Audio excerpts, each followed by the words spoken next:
और हमारे प्रदेश अध्यक्ष आदरणीय मदन जी, हमारे बहुत ही आदरणीय प्रदेश प्रभारी राधा मोहन जी अग्रवाल,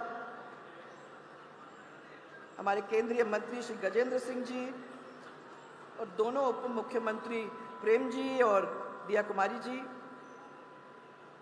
पूर्व केंद्रीय मंत्री भारती जी, पूर्व प्रदेश अध्यक्ष हमारे प्रणामी जी और सीपी जोशी जी, सांसद हमारे मंजू शर्मा जी, राव साहब, घनश्याम जी, पूर्व नेता प्रतिपक्ष राजेंद्र जी भाई साहब और हमारे राष्ट्रीय मंत्री अलका जी, मेरे सामने बैठे हुए सब मेरी महिला टीम, आज अहिल्याबाई को याद हम कर रहे हैं तो मुझे बड़ी खुशी है कि मेरे सामने सब तो सांसद, सब अपनी एमएलएज और हमारी पदाधिकारी और अच्छी संख्या में हमारी महिलाएं सब यहाँ उपस्थित, यहाँ ही नहीं परंतु मंच पर भी दिखाई दे रही हैं। इसके लिए मुझे बड़ी बड़ी खुशी और मैं आपको नहीं भूल रही हूँ। पहले प्रणाम इनको करके आप लोग सबको मेरा बहुत सारा प्रणाम, सब लोग यहाँ बैठे हुए हो, आदर सत्कार के साथ आपका प्रणाम। हम सब की ओर से मैं आज नड्डा जी का भी यहाँ स्वागत करना चाहूँगी, तो जोर से ताली बजा के एक दफ़ा जोर से भाई थोड़ा सा मंत्री जी थोड़ा ताली बजा दोगे नड्डा जी की, मैं कह रही हूँ एक दफ़ा नड्डा जी के लिए जोर से।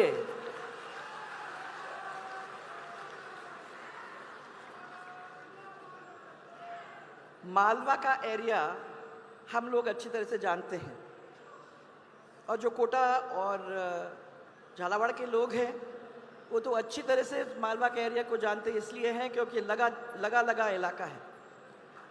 ये वही इलाका है जहाँ साम्राज्य था हमारी राजमाता अहिल्याबाई होलकर का, जिसकी 300वीं जयंती हम आज यहाँ मनाने के लिए और हमारे राष्ट्रीय अध्यक्ष जी के प्रेरणादायक वचन को सुनने के लिए मैं आपके सम्मान के साथ यहाँ स्वागत करते करते यही विश्वास करूँगी कि अहिल्याबाई की बात, उनकी ताकत, उनका इतिहास सबके सामने रखने का काम आप जरूर करेंगे।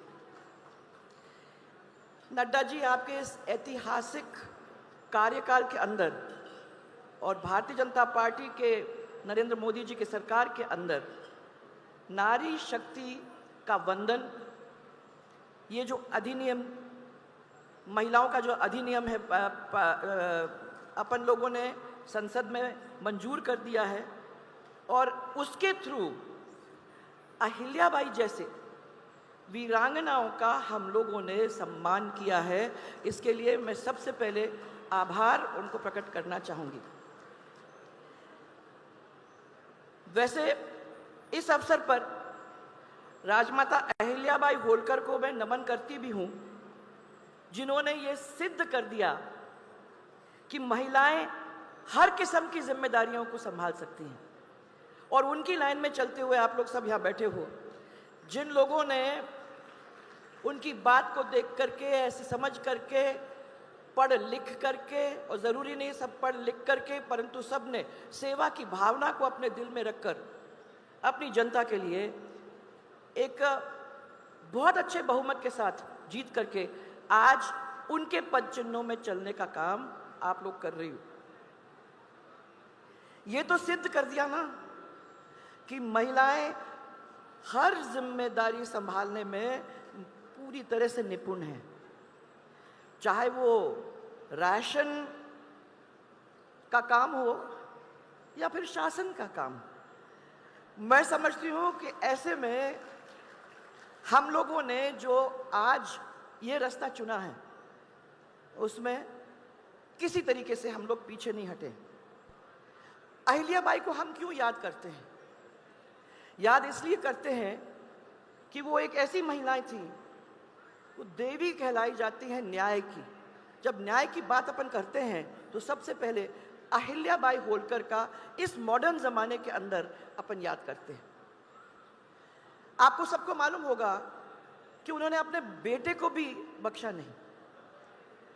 उनका यह था कि अगर कहीं भी अन्याय हो रहा है, उस अन्याय को खत्म करने का काम वो मेरा है, चाहे वो मेरा परिवार का क्यों ना हो, मैं उसको भी नहीं छोड़ूंगी। ये थी वो महान महिला। और मैं आपको ये बताना चाहती हूं कि मैं उनके वाड़े पे, महाराष्ट्र में, यहाँ जो मराठी बोलने वाले लोग हैं उनको मालूम है कि वाड़ा का मतलब यह है कि ना तो वो हवेली है ना वो महल है, उसके बीच का जो एक है उसको वाड़ा कहते हैं। नदी के किनारे उनका वाड़ा, उनमें उसमें उनका मंदिर। कभी जाओ, क्योंकि महिला होने के नाते हम लोगों को वहाँ जाकर, उस भूमि पर खड़े होकर, जहाँ वो रही थी, जहाँ उन्होंने ये बात फैलाई थी, वहाँ जाकर इसको समझने की कोशिश करो कि उनकी ताकत कहाँ से निकल के आई थी। सुंदर मंदिर उन्होंने वहाँ बनाया है। और उसके साथ साथ जो अपने घर का मंदिर होता था, उसमें हाथ से 1001 रोज मिट्टी, उसी मिट्टी के निकाल के वो बनाती थी शिवलिंग। और बनाने के बाद, उनकी पूजा करने के बाद, उन शिवलिंग को बहाने का काम नदी के अंदर फिर हो जाता करता था। उनका वाड़ा देखोगे तो समझ में आ जाएगी कि वो जनता के कितने करीब थे, क्योंकि बड़े महलों में नहीं रहती थी। ये वाड़ा बहुत जमीन के साथ साथ का है, तो इसलिए आप उस वाड़े में जाओगे तो आपको समझ में आएगा कि वो कितनी करीब थी जनता की।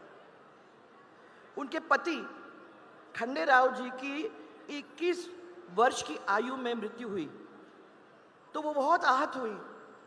और उस जमाने के जैसे उन्होंने ये कह दिया कि मैं तो सती बनना चाहूंगी। तब उनके ससुर साहब ने उनको रोका। मल्हर राव जी का नाम इसके लिए बहुत बने लोग जानते हैं।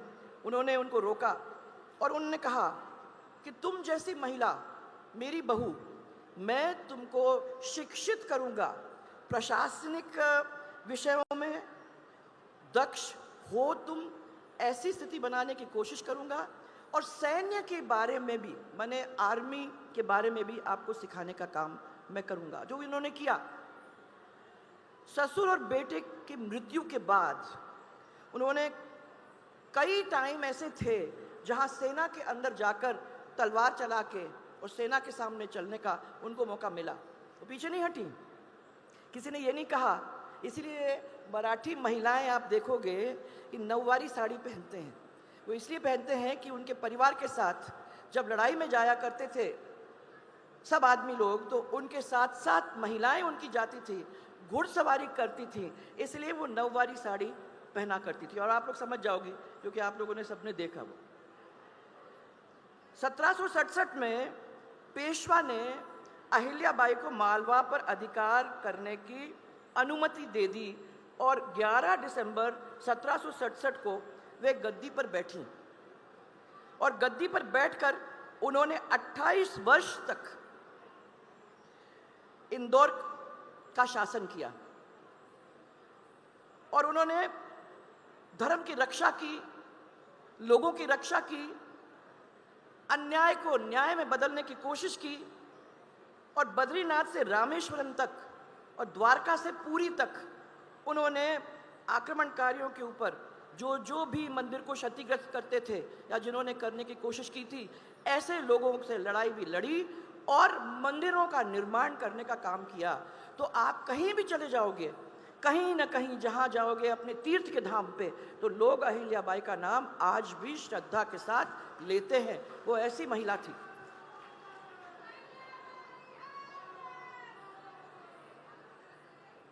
कि ये कहते हैं कि काशी विश्वनाथ का मंदिर,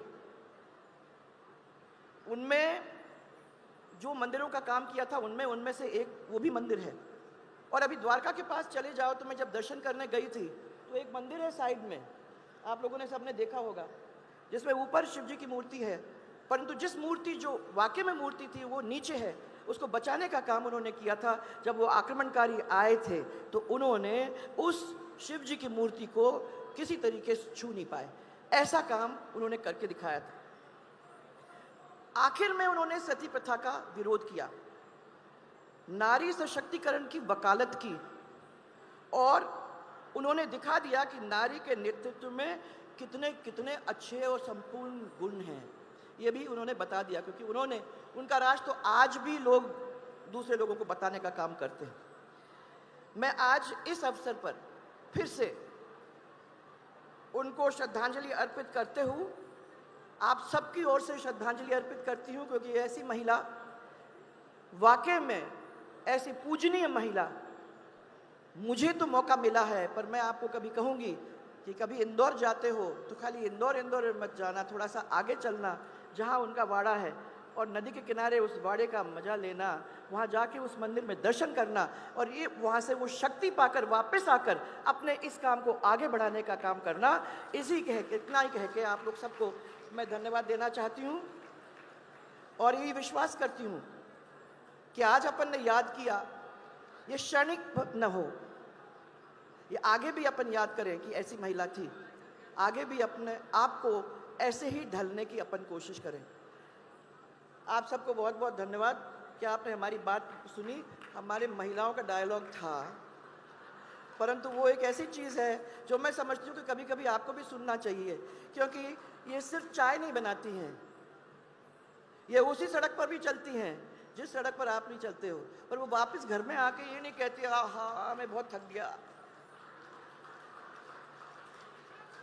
ये सुबह 6 बजे उठ के बच्चों को संभाल के, अपने पतिदेव को संभाल के, अपने क्षेत्र को संभाल के, शाम को घर आके फिर आपको खाना खिला के ये जूते फेंक के नहीं कहती अरे हम बहुत थक गए। ये है ताकत, ये हमारे भारत राष्ट्र की ताकत है और ये रहेगी ताकत। मैं आप लोग सबको इनके आज इस दिन दिवस पर उनको याद करके आप सबको वंदन करना चाहती हूँ। घर में संभाल के रखना। सबको बहुत बहुत धन्यवाद। बहुत बहुत धन्यवाद माननीय वसुंधरा राजे जी। अब मैं आग्रह करूंगा, सहजता सरलता की प्रतिमूर्ति, कार्यकर्ताओं के आदर्श, हमारे प्रदेश अध्यक्ष आदरणीय श्री मदन जी राठौड़ साहब को कि वो आए और हम सबका मार्गदर्शन करें। हमारे प्रदेश अध्यक्ष जी जोरदार तालियों के साथ अभिनंदन करें, स्वागत करें।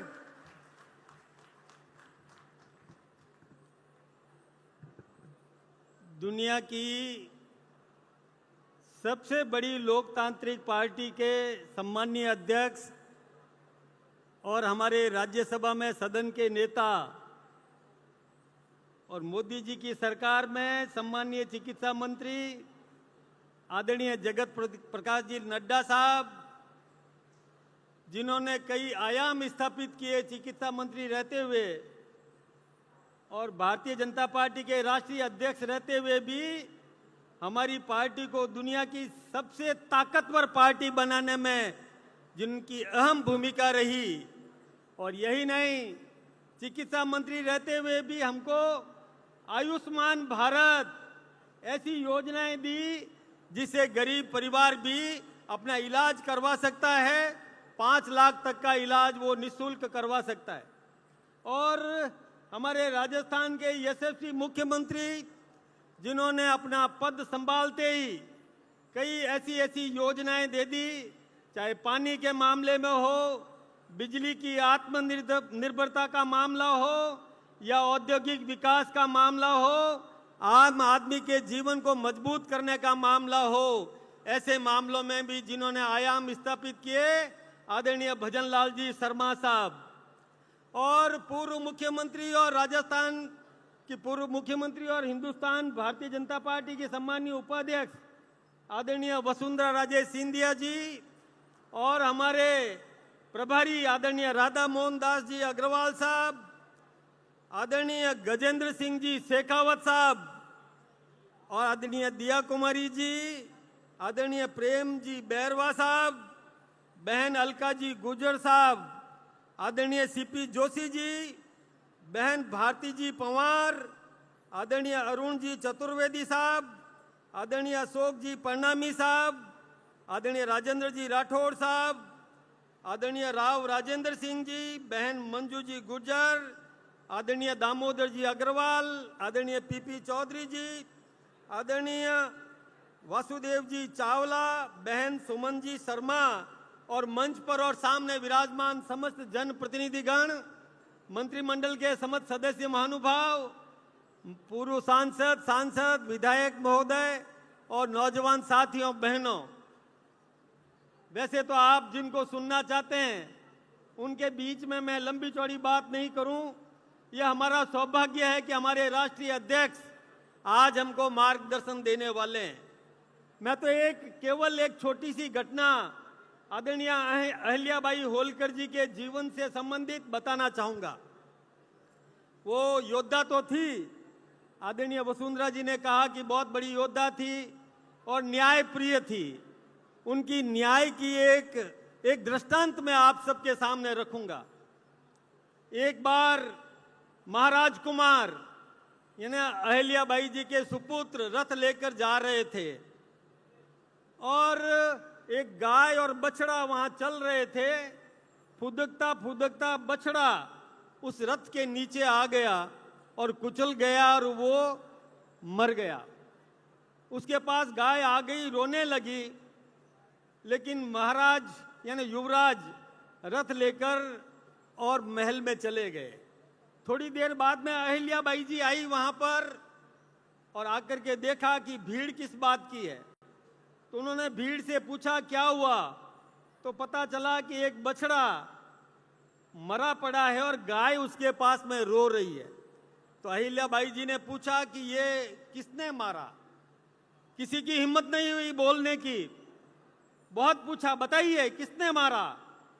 तो एक भोला आदमी था, डर के मारे बता दिया कि आपके सुपुत्र युवराज ने इसको मारा है। अहिल्याबाई जी महल में गई, अपनी पुत्र वधू को बुलाया और पुत्र वधू से पूछा कि बेटी ये बता कि किसी की मां के सामने उसके बेटे को मार दिया जाए, रथ से कुचल दिया जाए तो क्या करना चाहिए। तो पुत्र वधू ने सीधे मन से कह दिया कि उसको मृत्युदंड दिया जाना चाहिए। तो अहिल्याबाई ने सदन में और मृत्युदंड दिया और ठीक उसी प्रकार से अपने बेटे को बांधा, हाथ पैर बांध करके और उसी जगह पर ला करके और पटक दिया और सारथी को कहा कि रथ चलाओ। सारथी की हिम्मत नहीं हुई।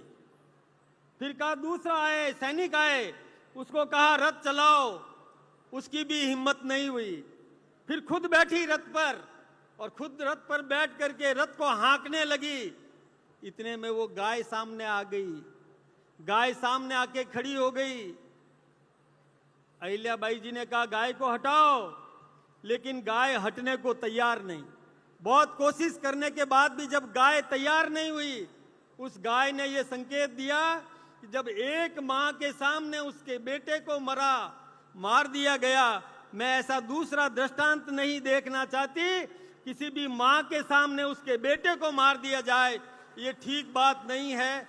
तो मृत्युदंड भी दिया, लेकिन उस गाय ने उसका बचाव भी कर दिया। ऐसी थी अहिल्याबाई होलकर जी। और अभी हमारा राष्ट्रीय नेतृत्व, जिन्होंने अभी ऑपरेशन सिंदूर के बाद एक राष्ट्रभक्ति का जज्बा पैदा करने का काम, तिरंगा यात्रा और सिंदूर यात्रा की, लेकिन यहीं रुके नहीं, एक राष्ट्रीय चरित्र युक्त व्यक्तित्व निर्माण करने के लिए, एक संस्कारवान राष्ट्रभक्ति पैदा करने के लिए अहिल्याबाई होलकर जी के जीवन से संबंधित और वृतांत पूरे हिंदुस्तान की जनता को सुनाना चाहते हैं, ताकि राष्ट्रीय चरित्र पैदा हो। इस प्रकार का प्रयास हमारा नेतृत्व कर रहा है। मैं हमारे नेतृत्व का बहुत बहुत अभिनंदन करूंगा। बहुत बहुत धन्यवाद। बहुत बहुत धन्यवाद अध्यक्ष जी। अब मैं आग्रह करूंगा ऐसी शख्सियत से जो कार्यकर्ताओं के प्रतीक, और जब भी जाते हैं तो कार्यकर्ताओं को लगता है कि ये तो मैं ही हूं, ऐसे हमारे मुख्यमंत्री माननीय भजन लाल जी से मैं निवेदन करूंगा कि वो आए और हम सबका मार्गदर्शन करें। श्री भजन लाल जी शर्मा, जोरदार तालियों के साथ अभिनंदन करें, स्वागत करें श्री भजन लाल जी शर्मा का।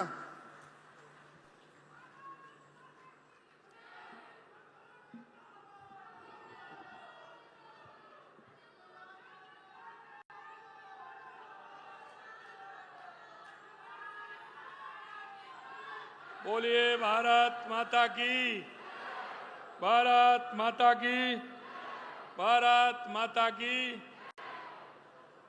मां अहिल्याबाई की, मां अहिल्याबाई की। आज के इस लोक माता अहिल्याबाई के 300वीं जन्म जयंती के अवसर पर आज के इस कार्यक्रम में मंच पर विराजमान दुनिया की सबसे बड़ी पार्टी के राष्ट्रीय अध्यक्ष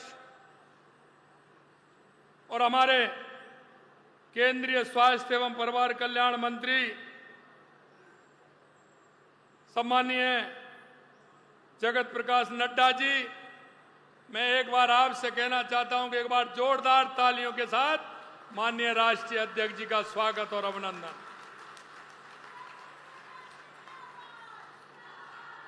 माननीय अध्यक्ष जी, मैं आज इस अवसर पर राजस्थान की 8 करोड़ जनता की तरफ से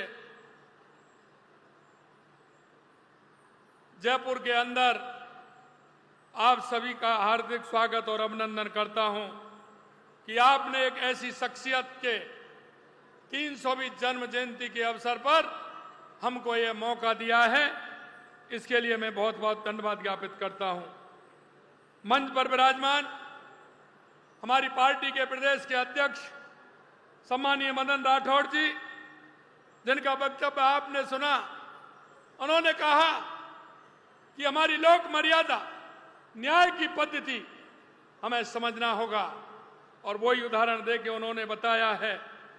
हमारे बीच में हमारी राष्ट्रीय उपाध्यक्ष, हमारे राजस्थान की पूर्व मुख्यमंत्री सम्मानीय वसुंधरा राजे जी, हमारी पार्टी के राष्ट्रीय महामंत्री और हमारे राजस्थान के प्रभारी राधा मोहन दास अग्रवाल जी, हमारे केंद्रीय पर्यटन एवं संस्कृति मंत्री गजेंद्र सिंह शेखावत साहब, हमारी कैबिनेट में हमारी साथी उप मुख्यमंत्री दिया कुमारी जी, हमारे दूसरे उप मुख्यमंत्री भाई प्रेमचंद बैरवा जी, हमारे शिक्षा मंत्री मदन दिलावर जी, राज्यसभा के सांसद सम्मानीय घनश्याम तिवाड़ी जी, राष्ट्रीय मंत्री अलका गुर्जर जी, हमारे पार्टी के पूर्व प्रदेश अध्यक्ष अरुण चतुर्वेदी जी, अशोक परनामी जी, पार्टी के वरिष्ठ नेता और हमारे सांसद सीपी जोशी जी, पार्टी के वरिष्ठ नेता सम्मानीय राजेंद्र राठौड़ जी, हमारे भारती पवार जी जो हमारी इस पूर्व केंद्रीय मंत्री हैं, हमारे सांसद राव राजेंद्र जी, जयपुर की सांसद मंजू शर्मा जी, इस कार्यक्रम के संयोजक वासुदेव चावला जी, सह संयोजक सुमन जी और मेरे सभी मंत्री साथीगण, सभी सांसद, सभी विधायक और इतनी बड़ी संख्या में आई मेरी माता बहनों, सभी कार्यकर्ता भाई और बहनों, सबसे पहले तो मैं आज आप सभी का वंदन करता हूं, अभिनंदन करता हूं, आप सभी को नमन करता हूं कि आप इसी कार्यक्रम में सभी पधारे हैं। आप सभी का बहुत बहुत स्वागत, बहुत बहुत अभिनंदन। आज पूरे देश में लोक माता अहिल्याबाई होलकर जी की 300वीं जन्म जयंती मनाई जा रही है। इस अवसर पर मैं उन्हें सादर नमन करता हूं। भारतीय जनता पार्टी के अध्यक्ष एवं माननीय केंद्रीय मंत्री जेपी नड्डा जी का मैं पुनः आपकी तरफ से भी स्वागत करता हूं। माननीय नड्डा जी के नेतृत्व में और यशस्वी प्रधानमंत्री नरेंद्र मोदी जी के मार्गदर्शन में भारतीय जनता पार्टी देश भर में सफलता के नए कीर्तिमान रच रही है। मैं आपसे कहना चाहता हूं मित्रों, ये हमारी पार्टी जो एक जिस तरह से 8-10 राष्ट्रवादी लोगों के द्वारा इसका निर्माण किया गया था, आज मैं कह सकता हूं कि हम जिस विचार को लेकर के चले थे, जिस विश्वास के साथ चले थे, आपने देखा होगा एक पार्टी ऐसी भी थी तो पंचायत से लेकर के पार्लियामेंट पर पूरी तरह से पूरे देश के अंदर छाई हुई थी, लेकिन उसके अंदर कोई विचार नहीं था, कोई नीति नहीं थी।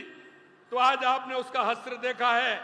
लेकिन हमारे उन 8-10 लोगों ने जिस पार्टी का गठन किया और जिस विचार को लेकर के किया, जिस नीति को लेकर के किया, आज हम हमारे राष्ट्रीय अध्यक्ष जी के नेतृत्व में देश नहीं दुनिया की सबसे बड़ी पार्टी है हमारी ये भारतीय जनता पार्टी है। और मैं इसलिए आपसे कहना चाहता हूं कि हम काम दुनिया की सबसे बड़ी राजनीतिक पार्टी होकर के हम कर रहे हैं। इस भारत भूमि का समय समय पर कुछ ऐसी हस्तियों ने जन्म लिया है जिन्होंने अपने मानव जीवन में असाधारण काम किए हैं। उनका कृतित्व, उनका व्यापक कार्य देश काल से परे होता है। उन्हें सदियों तक लोग याद करते हैं और वो याद हमारी माता अहिल्याबाई की याद करते हैं। मैं आपसे कहना चाहता हूं, हमारे देश की जो परंपरा रही है, हमारे देश के अंदर जो नीति रही है, हमारे देश के अंदर जो विचार रहा है, माता अहिल्या देवी ने उन विचारों को आगे बढ़ाने का काम किया है। हमारी मर्यादा देखी होंगी, आपने पुराने नाटक देखे होंगे, चाहे राजा हरिश्चंद्र हो, माता अहिल्याबाई हो, ऐसे अमर सिंह राठौर हो, आपने जो हम बचपन में देखते थे किस तरह के नाटक और उनकी जीवनी को पढ़ते हैं तो निश्चित रूप से हमारा सिर गौरव से ऊंचा उठता है कि हमारे देश की संस्कृति किस तरह की थी। 300 साल पहले कोई कल्पना कर सकता है कि मां अहिल्याबाई ने किस तरह से महिला सशक्तिकरण के लिए काम किया, न्याय के लिए काम किया, हमारे सनातन की ध्वजा को हमेशा ऊंचा रखने का काम किया। वो ऐसी मां हमारी अहिल्याबाई माता थी। हमारे सनातन को आगे बढ़ाने का काम किया, हमारे मंदिरों को आगे बढ़ाने का काम किया। मैं इसलिए आपसे कहना चाहता हूं, देवी अहिल्याबाई भारत की उन विलक्षण महिला शासकों में से एक थी जिनकी दूरदर्शिता ने शासन प्रशासन से लेकर जन कल्याण, सांस्कृतिक उत्थान से लेकर नारी सशक्तिकरण, सामाजिक सुधार से लेकर रणभूमि तक हर जगह अमिट छाप छोड़ने का काम माता अहिल्याबाई देवी ने किया था। उनकी बुद्धिमत्ता, साहस, नेतृत्व क्षमता भारतीय इतिहास के पन्नों में स्वर्ण अक्षरों में दर्ज है और जनमानस के सदैव जीवित रहेगी। हमेशा ये जनमानस में जीवित रहने वाली है। यह सैन्य और प्रशासन एक मामले में अच्छी तरह से प्रशिक्षित थी। उन्होंने कई मौकों पर सेना का नेतृत्व भी किया था, एक सच्चे योद्धा की तरह लड़ाई भी लड़ी थी। और मैं उन्हें उत्कृष्ट विचारों, निष्पक्ष न्याय व्यवस्था और उच्च नैतिक आचरण के लिए लोक माता का दर्जा प्राप्त है। उनके कालखंड में गुजरे सदियां बीत चुकी हैं, लेकिन आज भी उन्हें सुशासन का प्रतीक मानते हैं, महिला सशक्तिकरण का प्रतीक मानते हैं। वे शांति और करुणा की प्रतिमूर्ति थी। वे छोटे छोटे मामले में गंभीरता से विचार करती थी और एक तपस्वी की तरह मानवीय भावना के साथ प्रजा के सुख और दुख और कल्याण के प्रति समर्पित रहती थी। आज हम उनको याद कर रहे हैं। मैं आपसे इतना ही आग्रह करना चाहता हूं, ऐसे हमारे महापुरुष हैं, उनके जीवनी को हमें पढ़ना चाहिए, उनका आचरण को हमें समाहित करना चाहिए। उनकी जन्म जयंती से हमें यही प्रेरणा लेनी चाहिए कि उनके जन्म जयंती के इस अवसर पर हम उनके बताए हुए मार्ग को किस तरह से प्रशस्त कर सकते हैं। मैं आपसे इतना ही कहूंगा कि अहिल्याबाई सनातन संस्कृति की सच्ची संरक्षिका थी। उन्होंने काशी विश्वनाथ मंदिर, सोमनाथ मंदिर, महाकालेश्वर मंदिर, ओंकारेश्वर मंदिर, देश भर के अनेक धार्मिक स्थलों को नया जीवन प्रदान किया था, उनका जीर्णोद्धार किया था। उनकी दक्षिण में रामेश्वरम से लेकर के उत्तर में केदारनाथ तक, पश्चिम में सोमनाथ से लेकर पूर्व में जगन्नाथपुरी तक मंदिरों का विकास कराया। इतनी बड़ी संख्या में, इतने अधिक स्थानों पर, इतने बड़े क्षेत्र में करवाए गए निर्माण कार्य विश्व में अनूठी मिसाल है। ये उदाहरण है कि इतने काम माता अहिल्याबाई ने करवाए थे। साथियों, सदियों आज हम सभी मानवीय प्रधानमंत्री नरेंद्र मोदी जी के नेतृत्व में सनातन संस्कृति अभूतपूर्व उत्थान के लिए साक्षी बन रही है। और आपने देखा होगा, हमारे देश के यशस्वी प्रधानमंत्री नरेंद्र मोदी जी माता अहिल्याबाई के कार्य को आगे बढ़ा रहे हैं। और आपने देखा है, चाहे काशी सोमनाथ मंदिर हो, महालोककाल हो, सोमनाथ मंदिर हो, केदारनाथ मंदिर हो और भव्य अयोध्या में राम मंदिर हो, ये काम भी हमारे देश के यशस्वी प्रधानमंत्री नरेंद्र मोदी जी ने कराया है। मैं आपको इतना बताना चाहता हूं कि आपने देखा महिला सम्मान, क्योंकि देश के यशस्वी प्रधानमंत्री नरेंद्र मोदी जी कहते हैं कि 4 जातियां हैं और उन 4 जातियों को उन्होंने जो विभाजित किया है, आप महसूस कर सकते हैं अगर उन 4 जातियों को आगे लेकर के चलेंगे तो हमारे गांव का भी उत्थान होगा, हमारी तहसील का होगा, हमारे जिले का होगा, हमारे प्रदेश का होगा, हमारे देश का होगा। और वो जाति हैं महिला, युवा, किसान, मजदूर, और हमारे देश के यशस्वी प्रधानमंत्री नरेंद्र मोदी जी हमारी इन 4 जातियों को साथ लेकर के चल रहे हैं और हमारी डबल इंजन की सरकार राजस्थान में भी उसी नीति से काम कर रही है कि युवा, महिला, किसान और मजदूर को लेकर के हम साथ चलें। मैं आपको इतना ही कहना चाहता हूं, माननीय हमारे प्रदेश अध्यक्ष जी ने एक बहुत ही अच्छी रोचक माता अहिल्याबाई की कहानी सुनाई है। मेरे भाइयों, मैं इतना ही कहना चाहता हूं कि एक बार मन को थोड़ा सा विश्वास लेकर के हम उनके आचरणों पर चलने का एक बार विचार भी अगर बना लेंगे तो निश्चित रूप से तो देश के यशस्वी प्रधानमंत्री हमारे नरेंद्र मोदी जी कहते हैं कि आने वाले समय में दुनिया में भारत शक्ति बनेगा, क्योंकि अगर हमारा आचरण, हमारा व्यवहार, हमारी संस्कृति और हमारा नजरिया अगर बदलेगा तो दुनिया में भारत की पहचान एक अलग बनेगी जिसको पहले से हम निर्धारित कर चुके हैं।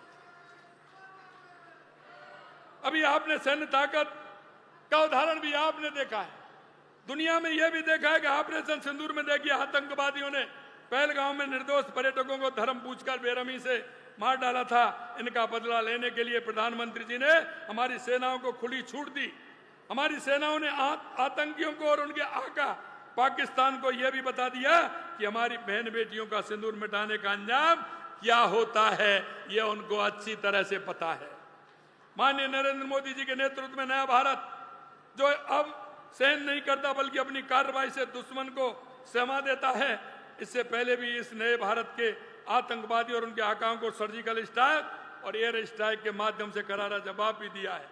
मैं आपसे इतना ही कहना चाहता हूं, माननीय हमारी पूर्व मुख्यमंत्री वसुंधरा जी ने कहा था कि महिलाओं का उत्थान, महिला अधिनियम, आने वाले समय में महिलाओं को किस तरह से सशक्त किया जाता है।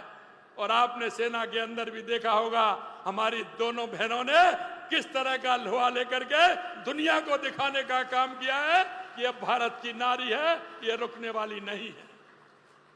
हमारी सरकार प्रधानमंत्री नरेंद्र मोदी जी के सबका साथ सबका विकास मूल मंत्र को मानकर प्रदेशवासियों के उत्थान के लिए प्रतिबद्धता से काम कर रही है। राजस्थान में डबल इंजन की सरकार ने राम जल सेतु लिंक परियोजना हो या धरातल पर उतारने का काम कर रहे हैं। आपने देखा होगा हमारी परियोजना ये आगे बढ़ गई और 12,000 करोड़ रुपए के हमारे टेंडर भी इसमें हो गए। शेखावाटी को जल पहुंचाने का काम हो हरियाणा सरकार से, वो भी हमारा टास्क फोर्स गठित हो गया, वो भी बढ़ रहा है। जल संचय का काम हो, कैच द रेन अभियान, वो भी हमारा कर्म भूमि से मातृभूमि आगे बढ़ रहा है। जल मिशन के तहत 12 लाख से अधिक परिवारों को नल कनेक्शन भी दिया गया है। मैं आपको कई चीजें, क्योंकि हमने कहा कि राजस्थान की हमारी भारतीय जनता पार्टी की पार्टी ने जब सरकार में हम आए थे उससे पहले हमारे संकल्प पत्र में हमने जो वायदे किए थे, हम आपको यही विश्वास दिलाना चाहते हैं कि हम एक एक संकल्प पत्र को जो हमने दिया है उसको पूरा करेंगे। और धीरे धीरे आप देख रहे हैं हम आगे बढ़ रहे हैं, चाहे पानी हो, चाहे बिजली हो, चाहे उद्योग हो, चाहे युवाओं को रोजगार हो, और हम उसी तरह से आगे बढ़ रहे हैं। मैं आपको अंत में इतना कहना चाहूंगा कि हमने जो वायदा किया है उस वायदे को हम पूरा कर रहे हैं। यही नहीं, मैं आज की तिरंगा यात्रा के बारे में भी मैं कुछ कहना चाहूंगा, क्योंकि आपने देखा है पूरा देश जिस राष्ट्रीयता की भावना को लेकर के हमारे युवाओं में, हमारी महिलाओं में, हमारे सभी बुजुर्गों में, मैंने कहा था कि जब 7 और 8 की तारीख थी, जब पाकिस्तान को उन आतंकवादी स्थानों को ढाया गया था, माननीय पीएम साहब का फोन आया था रात को कि क्या हो रहा है। मैंने जब सीमा पर फोन किया तो हमारे जो पूर्व सैनिक थे उनका हौसला देखा, वहां के लोगों का हौसला देखा, वो मेरे को वीडियो करके डाल रहे थे, आगे ड्रोन चल रहे थे और उनके बारे में ऐसे नारे लगा रहे थे भारत माता के। मैं निश्चित रूप से कहना चाहता हूं ये राजस्थान ये वीर भूमि है, ये महाराणा प्रताप महाराजा सूरजमल की धरती है, ये शक्ति और भक्ति की धरती है। इसने उस समय भी हौसले से काम किया और आज भी ये काम कर रहा है। और इस अवसर पर राजस्थान के अंदर जो तिरंगा यात्रा निकली है, हर जिले में निकली है, हर उपखंड पर, हर गांव तक हमारी यात्रा ये जा रही है। मैं माननीय अध्यक्ष जी को धन्यवाद देना चाहता हूं कि आपके माध्यम से हमारी यह तिरंगा यात्रा गांव-गांव, ढाणी-ढाणी तक पहुंच रही है। इससे हमारी जनता के अंदर जो इस तरह का जोश और जो जज्बा है, राष्ट्रभक्ति की भावना है, निश्चित रूप से बहुत बड़ा इसका संदेश है।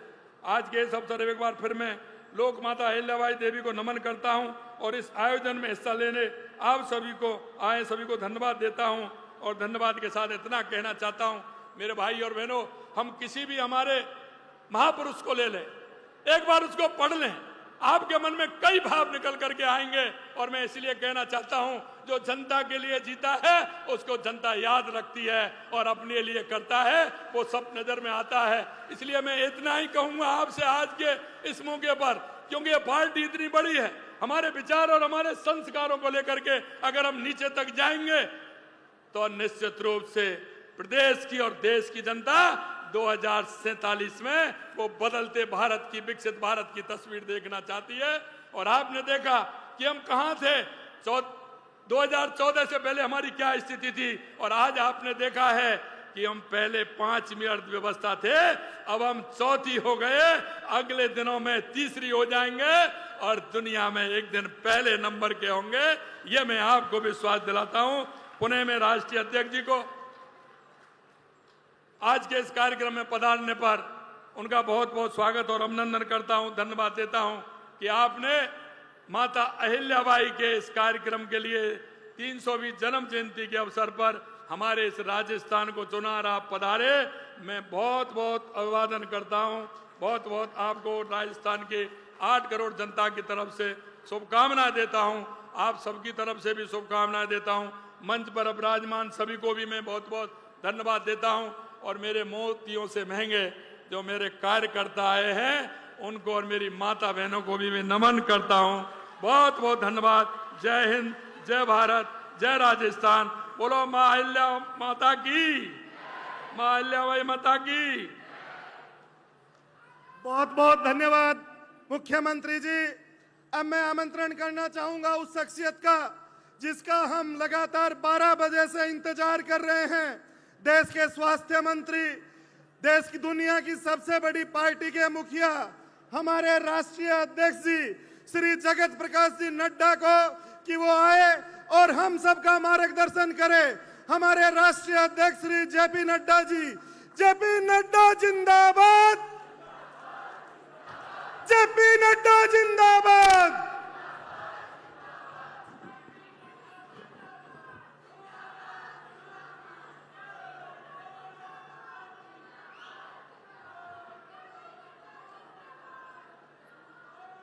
बोलिए भारत माता की, भारत माता की, भारत माता की।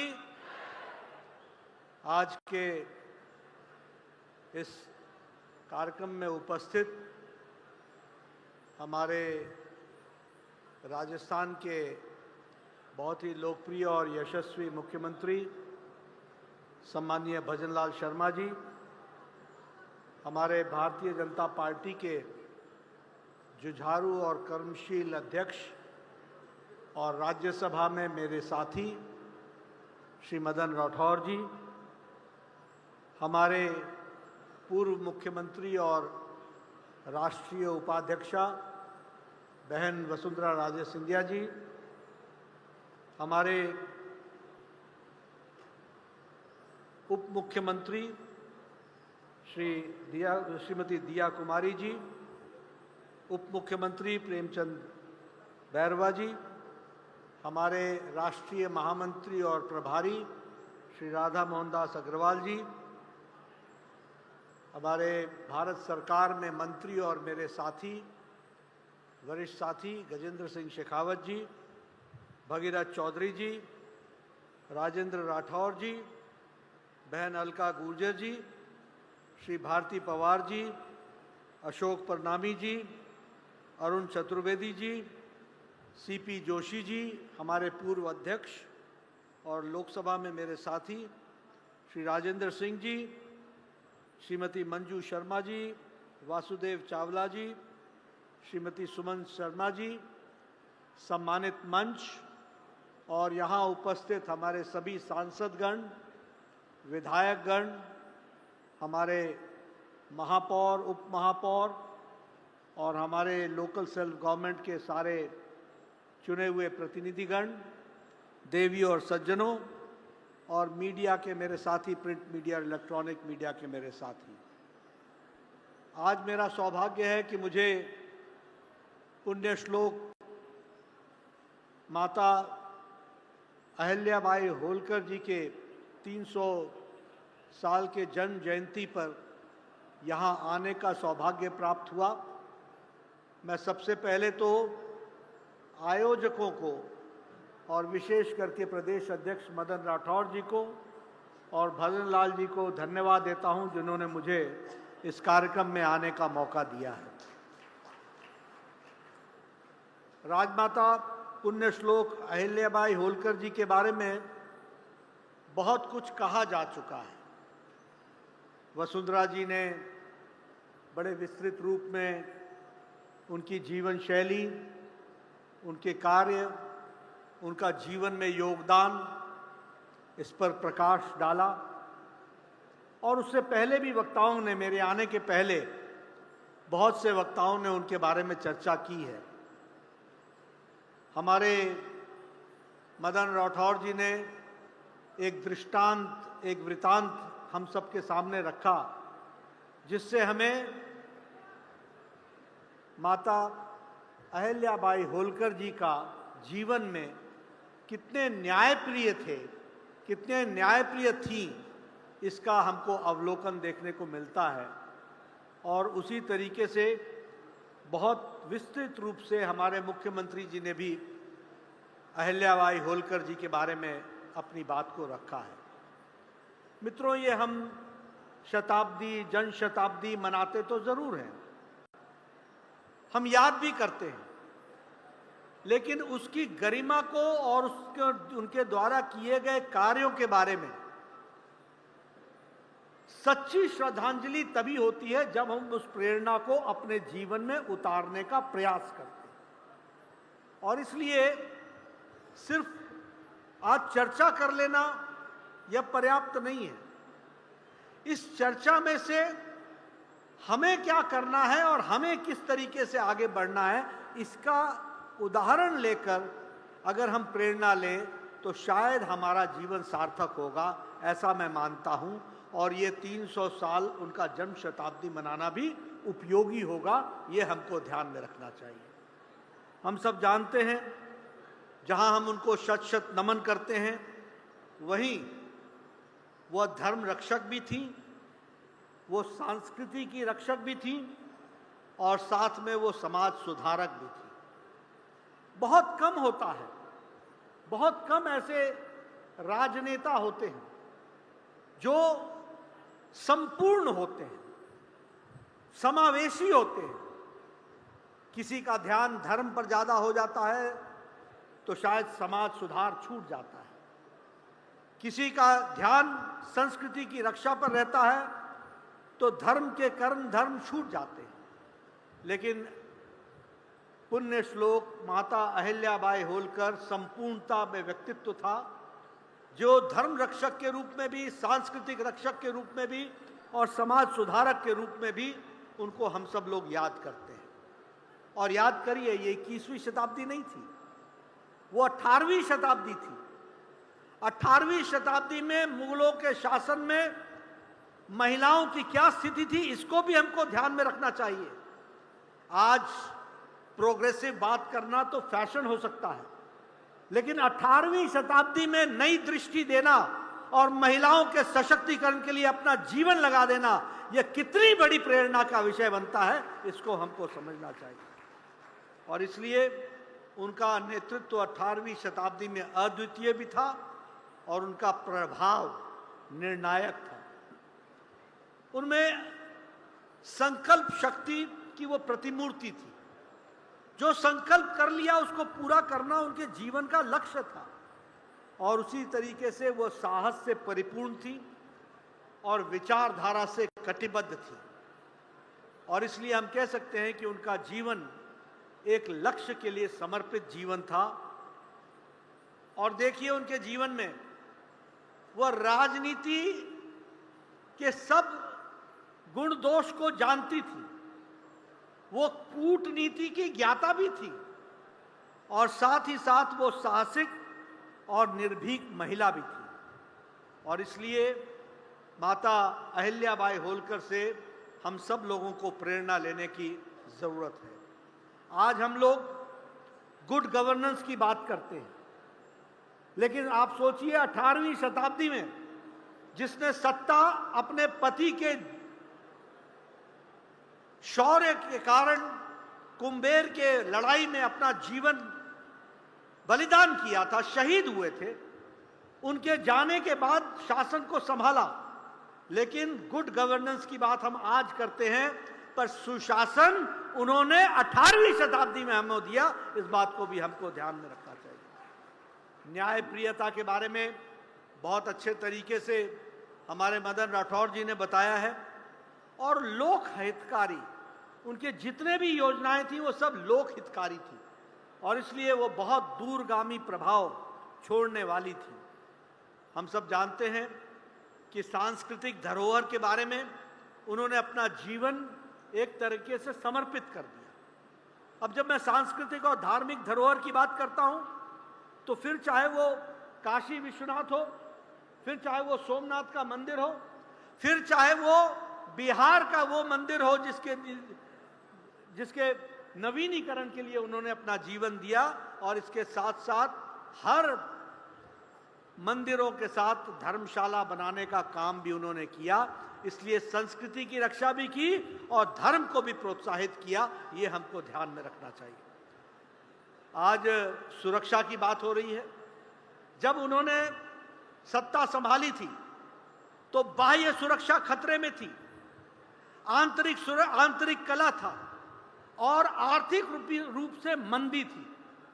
लेकिन उन्होंने, जैसे हमारे प्रधानमंत्री जी आज जो आपदा को अवसर में बदल देते हैं, उस तरीके से उस समय अहिल्याबाई होलकर जी ने भी ये आंतरिक कला, बाहरी सुरक्षा और आर्थिक स्थिति को जो आपदा थी उसको अवसर में बदल करके उन्होंने आगे बढ़ने का काम किया। इसको हमको ध्यान में रखना चाहिए। उन्होंने कहा व्यापार की बढ़ोतरी उस समय के राज्य की बढ़ोतरी का कारण बनेगा। उन्होंने कहा कि किसानों के साथ सुशासन होना चाहिए, लगाम अनुकूल होना चाहिए, लेकिन लगाम से किसी को कसना नहीं चाहिए। और उन्होंने उसकी उत्पादन शक्ति को भी बढ़ाने का काम किया। और इसलिए आज अगर हम अपने पुराने जल शक्ति मंत्री गजेंद्र जी को जब हम याद करते हैं और जब हम जल ही जीवन की बात करते हैं, तो आप सोचिए कि 18वीं शताब्दी में उन्होंने कृषि में सिंचाई को लाने का काम किया और इरिगेशन को लाने का काम किया। इसके लिए कुआं, नहर, तालाब और नदियों का संरक्षण करने का काम अहिल्याबाई होलकर जी ने 18वीं शताब्दी में किया। ये हमको ध्यान में रखना चाहिए। इसलिए मित्रों, हम ये कह सकते हैं कि हर तरीके से उन्होंने देश की और प्रदेश को आगे, राज्य को आगे बढ़ाने का काम किया। लेकिन एक बात आपको भी ध्यान में रखनी चाहिए कि इतने सालों बाद अहिल्याबाई होलकर कैसे याद आई? 60-70 साल क्यों नहीं याद आई? किसका राज था? किसने उन्हें इतिहास के पन्नों में दबा के रखा? और कौन है वो भारतीय जनता पार्टी, राष्ट्रीय पार्टी, जो आज अहिल्याबाई होलकर के हर कार्यक्रम के माध्यम से उनको देश के सामने लाने का प्रयास किया गया है? इस बात को समझ लेना चाहिए। आज हमारे प्रधानमंत्री जी भोपाल में अहिल्याबाई होलकर जी की जन्म शताब्दी मना रहे हैं, और मनाया उन्होंने। मुझे यहां आने का सुअवसर मिला। हर जगह संगोष्ठी हो रही है, हर जगह चर्चा हो रही है, हर जगह जनसभाएं हो रही हैं, हर जगह यानी मातृशक्ति को ताकत देने का काम अगर अहिल्याबाई होलकर जी ने किया, तो उसको जनता के सामने और महिला शक्ति के सामने लाने का काम भारतीय जनता पार्टी कर रही है। यह भी हमको समझ लेना चाहिए, यह भी हमको ध्यान में रखना चाहिए।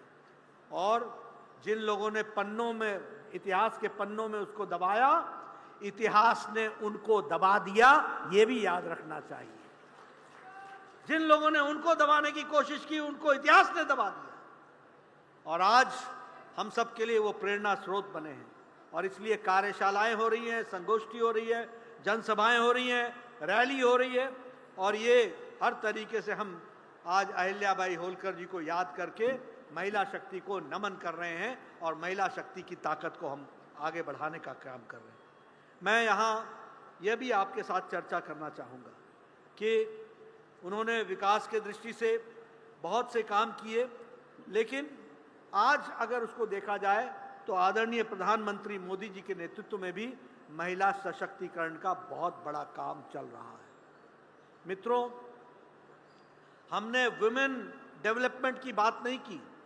प्रधानमंत्री मोदी जी ने सिर्फ विमेन डेवलपमेंट की बात नहीं की, प्रधानमंत्री मोदी जी ने विमेन लेड डेवलपमेंट की बात की। इसको हमको समझ लेना चाहिए, यानी महिलाओं के माध्यम से डेवलपमेंट हो, और इसको हम लोगों ने आगे बढ़ाया है। नारी तू नारायणी, इसमें जो हिस्सेदारी है उसको हम लोगों ने आगे बढ़ाने का काम किया।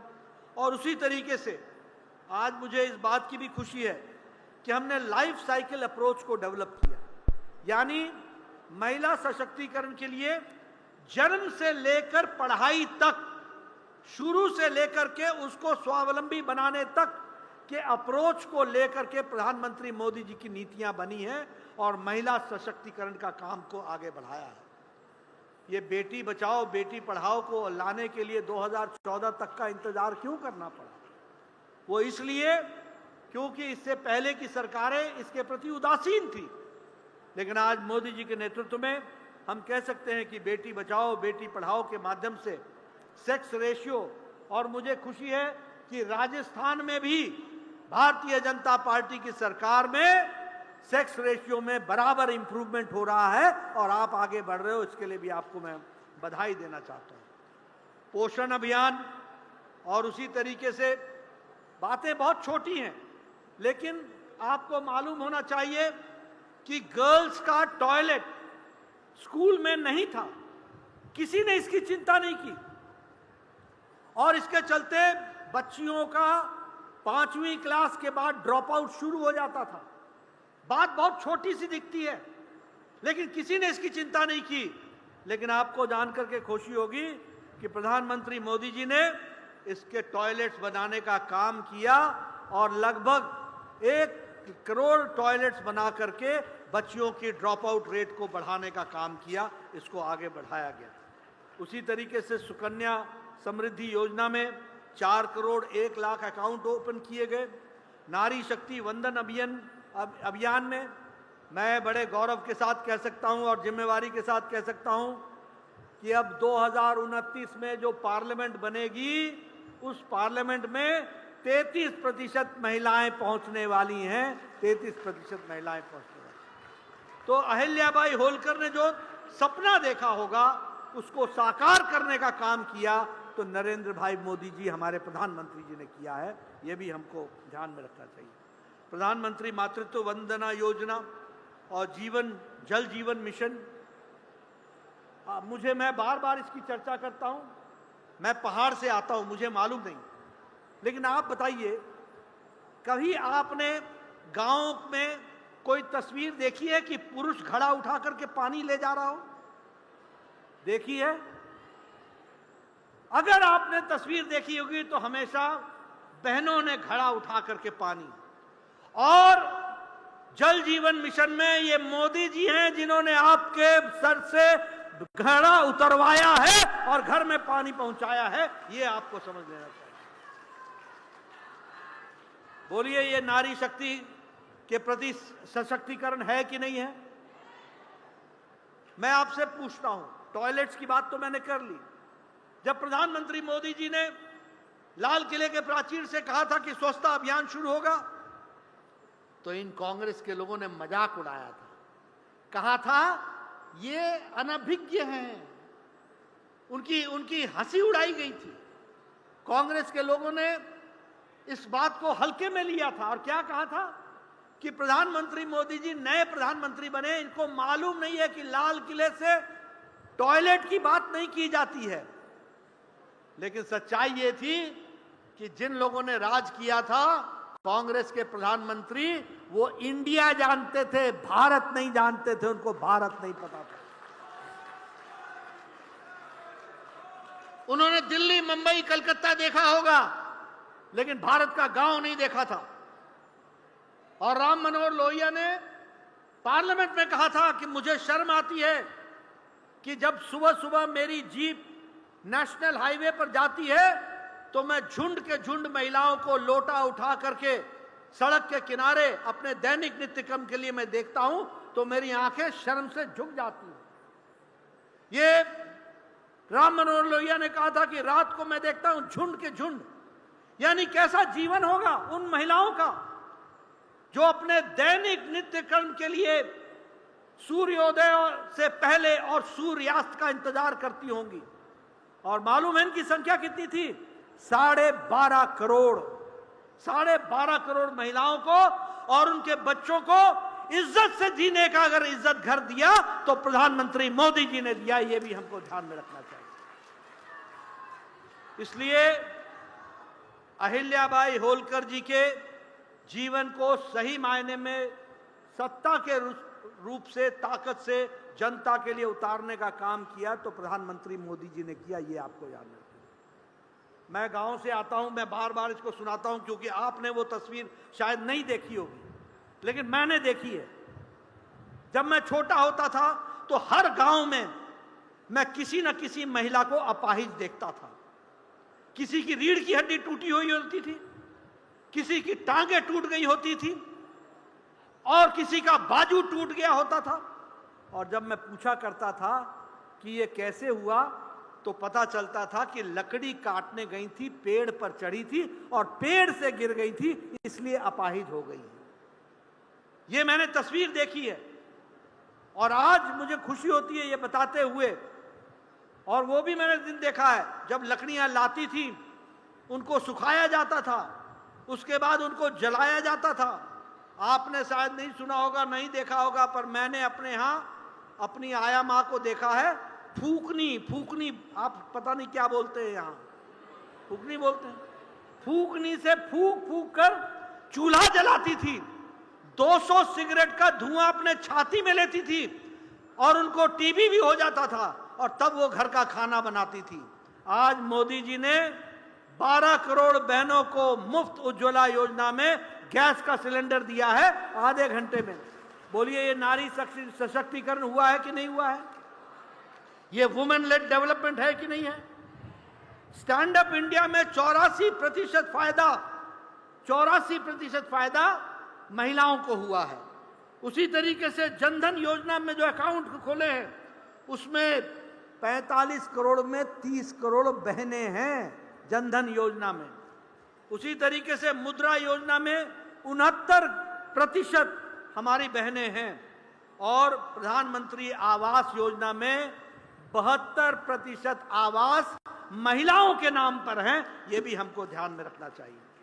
और सबसे बड़ी बात यह है कि पेड मैटरनिटी लीव 26 सप्ताह की ये देने का काम अगर किसी ने किया है तो प्रधानमंत्री मोदी जी ने किया है। आप देखिए ना, एक प्रेग्नेंट वुमेन, एक वर्किंग वुमेन, उसको 12 सप्ताह मिलते थे, आज 26 सप्ताह मिल रहे हैं पेड, और प्राइवेट में भी और गवर्नमेंट में भी। ये क्या नियम का परिवर्तन महिला सशक्तिकरण का कारण बना है कि नहीं बना है? इसलिए जब हम जब अहिल्याबाई होलकर जी को याद करते हैं तो उसको अमली जामा पहनाने का काम नरेंद्र मोदी जी ने किया है। ये हमको ध्यान में रखना चाहिए। हमें लोगों को आदत है समाज को बांट कर देखने की, लेकिन मोदी जी ने सबका साथ, सबका विकास, सबका विश्वास, सबका प्रयास माना। और जिसे सुप्रीम कोर्ट ने कहा था कि 3 तलाक बंद करो, और मैं बार बार बोलता हूं, पाकिस्तान में 3 तलाक नहीं है, बांग्लादेश में 3 तलाक नहीं है, अफगानिस्तान में 3 तलाक नहीं है, सीरिया में 3 तलाक नहीं है, ईरान में 3 तलाक नहीं है, इराक में 3 तलाक नहीं है, इंडोनेशिया जो मुस्लिम बहुल देश है 3 तलाक नहीं है। लेकिन हमारे यहां भारत में ये सेक्युलर के पुजारी बने हुए लोग, जिनमें हिम्मत नहीं थी, मोदी जी ने 3 तलाक को समाप्त कर दिया और मुस्लिम बहनों को आजाद कर दिया, इस तरीके से आगे बढ़ाने का काम किया। और इसलिए हम ये कह सकते हैं, उसी तरीके से अगर काशी विश्वनाथ का पुनर्जीवन अहिल्याबाई होलकर जी ने किया, तो उसको नए तरीके से सजाने का काम प्रधानमंत्री मोदी जी ने किया, ये भी हमको ध्यान में रखना चाहिए। अगर सोमनाथ का काम उन्होंने किया, तो आज सोमनाथ का फिर से जो नवीनीकरण हो रहा है वो प्रधानमंत्री मोदी जी के नेतृत्व में हो रहा है, यह भी हमको ध्यान में रखना चाहिए। उसी तरीके से अगर हम देखें महाकाल उज्जैन, उस महालोक उज्जैन, उसका भी जो जीर्णोद्धार हुआ है वो भी हम सबके सामने है।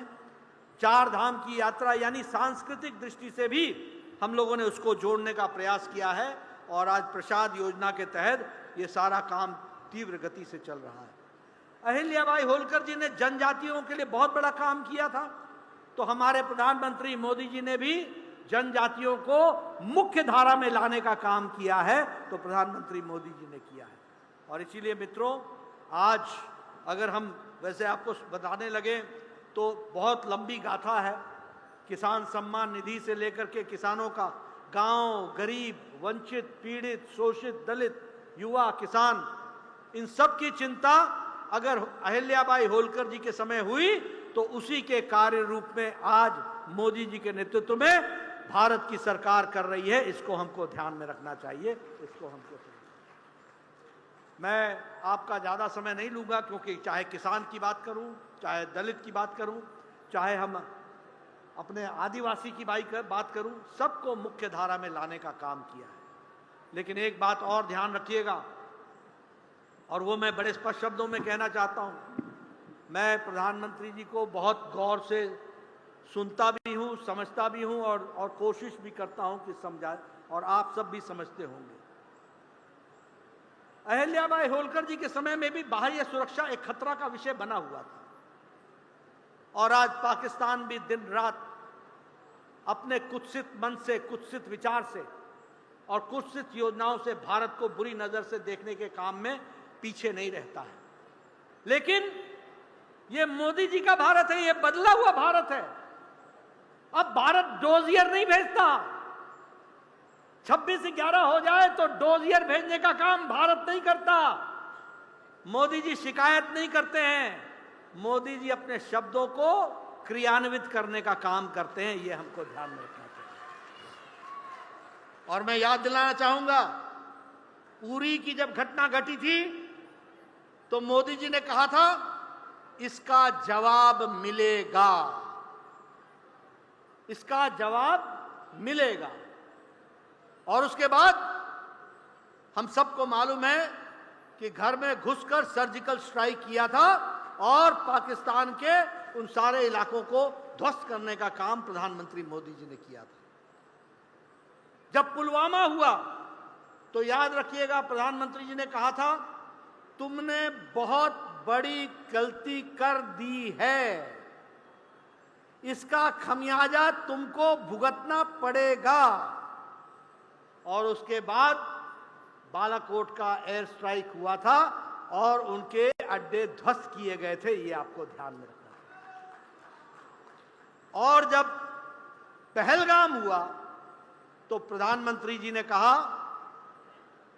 कि इसका जवाब तुमको मिलेगा, समय हम तय करेंगे, स्थान हम तय करेंगे, और कल्पना से भी बाहर तुमको जवाब मिलेगा।